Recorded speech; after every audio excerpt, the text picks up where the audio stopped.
Well, Thatcher's death had me thinking about an anecdote from William Johnson's biography of Stephen Harper.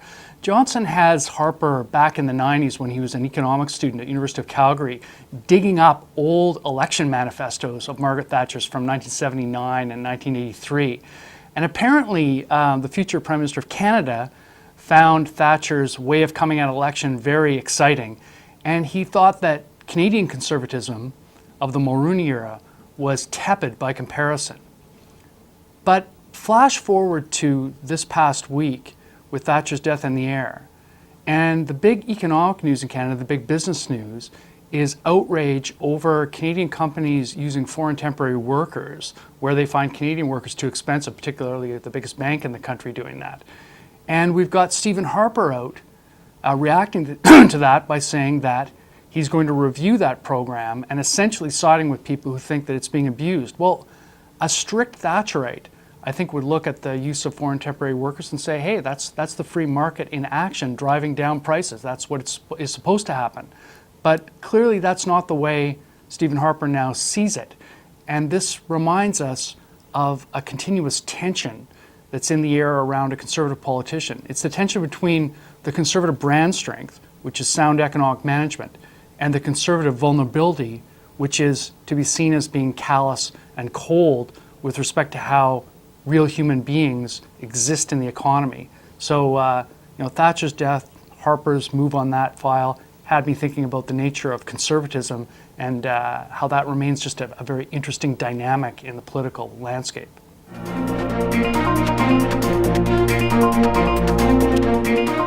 There was an extraordinary story earlier this week saying that, quoting a Dutch cabinet minister, saying that the talks on a Canada-EU trade deal, which were supposed to be concluded in 2011, and then were supposed to be concluded at the end of 2012, and we've been several reports saying it's going to happen any day.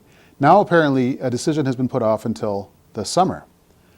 The summer is actually a pretty significant time. I spoke to some European diplomats a couple weeks ago who said that their government believes there's actually a window that closes in the summer for a Canada-EU trade deal.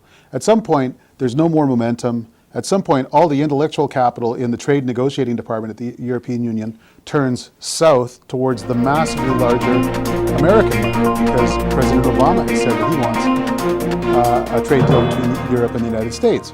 And so everyone who's been trying to get us to get off the pot on a Canada deal will suddenly stop caring whether we answer one way or the other.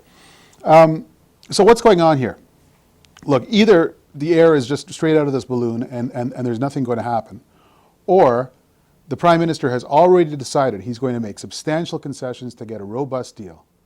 And he doesn't want to make that known until the summer. Stephen Harper is the most ardent low bridger in Canadian politics in 60 years. We're back in the days of Louis Saint Laurent in terms of a Prime Minister who doesn't want to raise expectations, he'd rather escape expectations. And as we saw when the Meech Lake Accord died in 1990, as we see every summer when the pressing issues of the day suddenly just go away and everyone goes off to the beach, a big deal, waiting until the House rises, waiting until everyone's on vacation might be the time to make it. Harry Truman said he wished he could have a one-armed economist on his staff, so he wouldn't say on the one hand or on the other. And I'm afraid I'm not going to be Harry Truman's kind of pundit today, because there's either going to be no deal or there's going to be a big one, and we will apparently have to wait till the summer to find out.